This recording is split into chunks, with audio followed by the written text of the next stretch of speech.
Olá, muito bem-vindo, muito bem-vinda a esse canal. Meu nome é Débora Santos, eu sou analista corporal.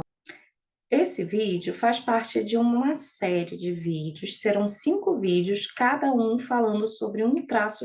Se você ainda não for inscrito nesse canal, eu te convido a se inscrever e apertar lá o sino das notificações para ativar, né? E que você acompanhe o conteúdo por aqui. Se você está gostando, por favor, deixa aí o joinha para eu saber que você está gostando, que esse assunto te interessa. Se você quiser entender melhor como funciona a análise corporal, aqui embaixo tem um link com o meu contato.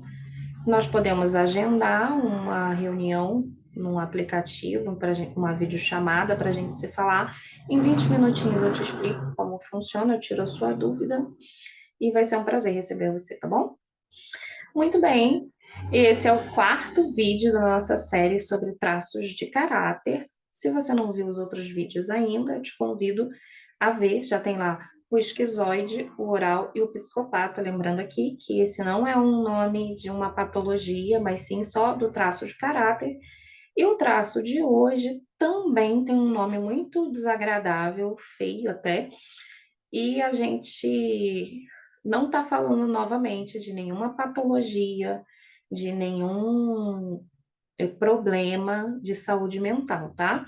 A gente está falando de traço de caráter apenas. Tem esse nome só em honra mesmo aos descobridores, vamos dizer, né? Os primeiros pesquisadores que estudaram traços de caráter e aí colocaram esse nome, tá tudo bem, a gente respeita a literatura científica, mas a gente não está falando de doença aqui. O masoquista, que é o traço que vamos falar hoje, ele se desenvolve depois dos 2 anos de idade, 2,5 por aí.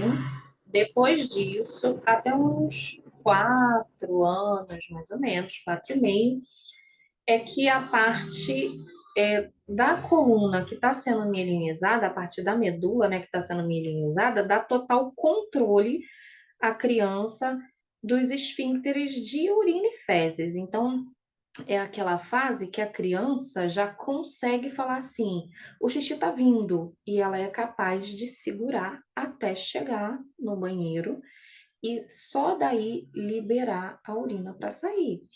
Ou a criança percebe que quer ir no banheiro, ela fala, quero fazer cocô. Às vezes está até em local público, né? O adulto se constrange, mas a criança, para ela é uma conquista, porque até então ela não conseguia perceber que estava vindo, e agora ela já percebe. Então ela fala, quero fazer, e aí ela consegue, né, ter tempo de chegar até o banheiro e não fazer na roupa. É quando ela está realmente preparada para o desfraude. Isso não acontece no tempo que o adulto acha que é adequado, e sim no tempo que leva para mielinizar essa parte da medula e que a criança realmente, de fato, consegue ter controle dos esfíncteres. Só que muitos de nós foi criado achando que se a criança já consegue falar o que quer, por exemplo, se quer água, quer o celular, ela já consegue, por exemplo, escolher o desenho dela. Você deixa ela no YouTube vendo um vídeo, quando você vai olhar, ela tá vendo outro, porque ela mesma já escolheu ali, já clicou em outro e já tá vendo sem a sua ajuda. E quando aparece notificação de alguma publicidade, ela mesma já sabe que tem que esperar 5 segundos para pular.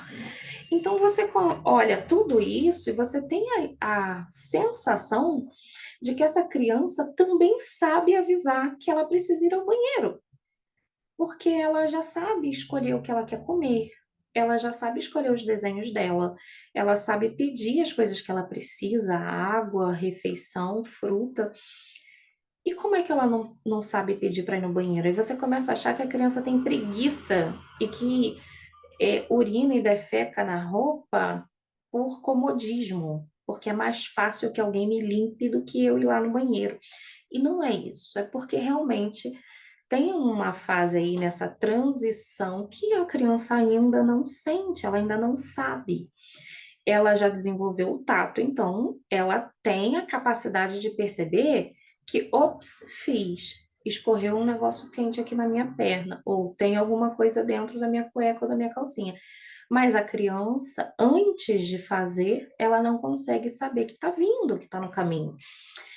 E quando você coloca em cima dela uma pressão, uma expectativa, de que, né, você precisa me avisar, você tem que me dizer que você quer ir no banheiro. E por que que você não disse que você queria? Ou até coisas grosseiras que pode acontecer nessa fase, né? De não só explicar para a criança você precisa avisar, mas algumas pessoas usam palavras e tom de voz humilhante.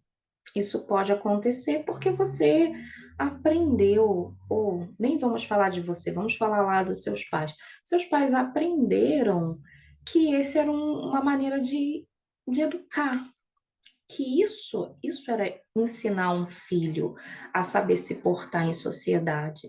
E aí talvez você tenha ouvido gritos e tenha ouvido coisas que fez com que lá naquela época você se sentisse humilhada, e mais do que isso. Além de humilhada, o que doeu em você foi não atender à expectativa do adulto que te chamou a atenção. É como se você tivesse feito alguma coisa errada e desapontou o outro. E isso doeu demais em você. Além de você desapontar o outro, ainda por cima você se sentiu humilhada, humilhado. Essa dor vai fazer com que essa criança não queira ser chamada a atenção de forma alguma. Então, ela vai desenvolver qual vai ser o recurso do sistema nervoso. Vai desenvolver a habilidade de prestar atenção nos mínimos dos mínimos detalhes. Como assim? É aquela criança que vai perceber detalhezinhos que ninguém mais percebe, vai ficar extremamente mais assim, muito mais organizada do que outras crianças, metódica, vai gostar de passo a passo, de tudo feito, aquela rotina toda feita igualzinha todo dia, e vai ter até uma certa dificuldade em lidar com coisas do tipo assim, de improviso, por exemplo.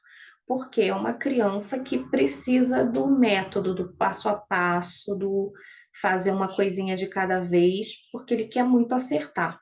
Ele quer muito acertar para não decepcionar e para não se sentir humilhado pelo possível erro.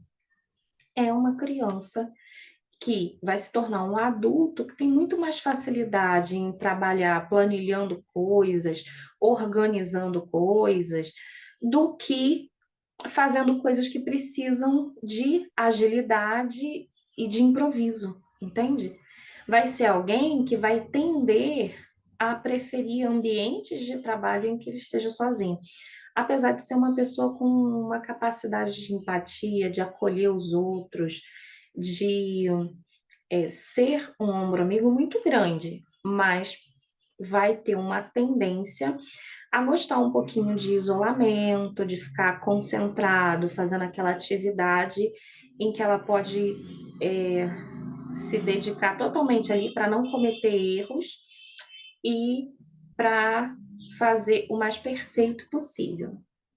Então, a habilidade do traço masoquista são essas, né? São habilidades maravilhosas para pessoas, principalmente que precisam fazer, vamos dizer, a parte chata do trabalho, que se você tiver pouco masoquista, você vai ter dificuldade de fazer, mas se você tiver muito desse traço masoquista, você vai ter uma certa facilidade, uma vantagem sobre as outras pessoas. De planilhas, processos, passo a passo, procedimentos, né? Essas coisas você vai ter uma facilidade maior. Então, se você está gostando desse conteúdo, eu te convido a curtir, a ativar o sino das notificações e se você gostou desse vídeo, você colocar aí o seu joinha ou até mesmo, né, tanto gostei como não gostei, são possíveis, né? Se você por acaso não gostou, também esse é um termômetro para eu saber se esse conteúdo tá agradando ou não. Se você quiser deixar aqui embaixo nos comentários uma sugestão de tema que eu possa falar, você pode colocar aí, eu vou ter muito prazer em gravar o assunto que você quer ouvir, tá bom? Então, o próximo vídeo vai ser o último da série e eu espero você aqui.